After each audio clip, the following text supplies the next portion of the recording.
for Europe and Foreign Affairs of Albania. Thank you, Madam President, distinguished colleagues. It is a great honor for me to be the first Albanian Foreign Minister to address the Security Council as a non-permanent member of this esteemed body. But what makes this occasion really special for me and for my country is the issue we are addressing today, women, peace and security, an issue that is the top priority of Albania's agenda for the coming 2 years. I want to thank my Norwegian colleague, the Norwegian presidency, for this opportunity. I also want to thank the High Commissioner Bachelet for her remarks. We commend her personal commitment to the cause. I'm also very grateful to the briefers, whose perspectives from the field were particularly informative and insightful, yet heartbreaking and a cry for action. I've worked on this agenda for a while now, also as a politician, but also as an activist on human rights.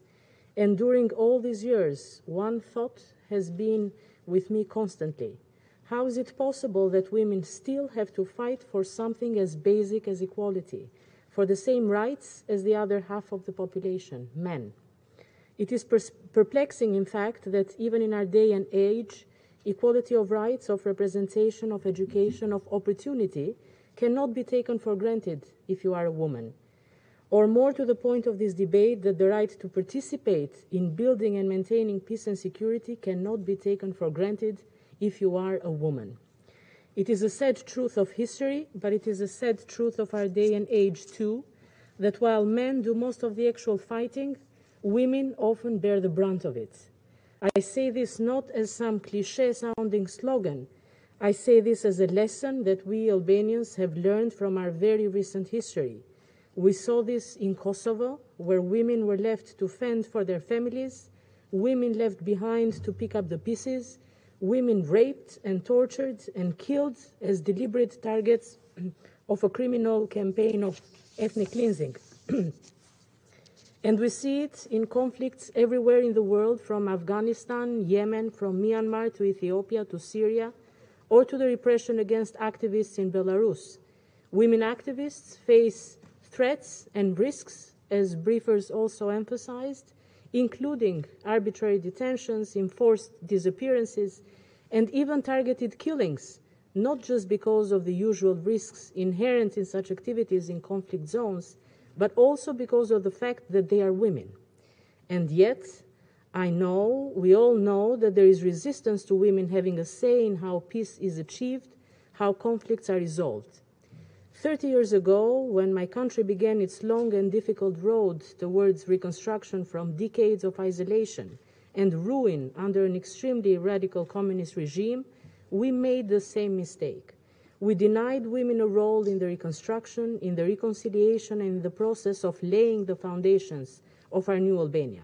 We have paid for that mistake, but we have also learned from it.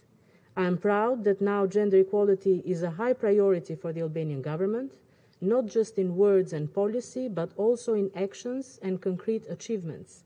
Albania currently ranks among the top 5 gender-balanced governments in the world, with 75% of ministerial posts held by women, a similar percentage of senior and mid-level executive posts, as well as some of the key highest public positions, including independent institutions, agencies, departments in key areas of the state, are also held by women.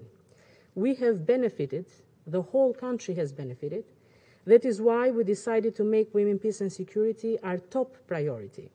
It is in this spirit that we joined Norway, the UAE and Niger in the statement of shared commitments to make women, peace and security a top priority during our respective Security Council presidencies. However, we know that participation and protection go hand in hand, and that is why I would also like to focus on a few key points. First, support and resource relevant to UN entities to provide all necessary protection and support to women human rights defenders, peace builders, and civil society representatives at risk of harm, including those that have briefed the Security Council or otherwise engaged with the UN system. Second, create flexible funding mechanisms to act fast and respond rapidly when women leaders are faced with threats and reprisals. The launch of the funding window for women human rights defenders earlier today is a positive development, and Albania will make a contribution to the fund. Third, improve funding of women-led and women rights organizations and movements in fragile or conflict-affected countries. And fourth, enhance accountability with regard to women and peace and security by committing to a zero-tolerance approach to reprisals against women activists and human rights defenders. This Council has a crucial role to play in this regard, a decisive role for that matter. So there can be no peace without women, and it would be unforgivable to exclude half of the humankind from efforts aimed at international peace and security. I thank you for your attention. I thank Her Excellency, Ms. Xhaçka, for her statement.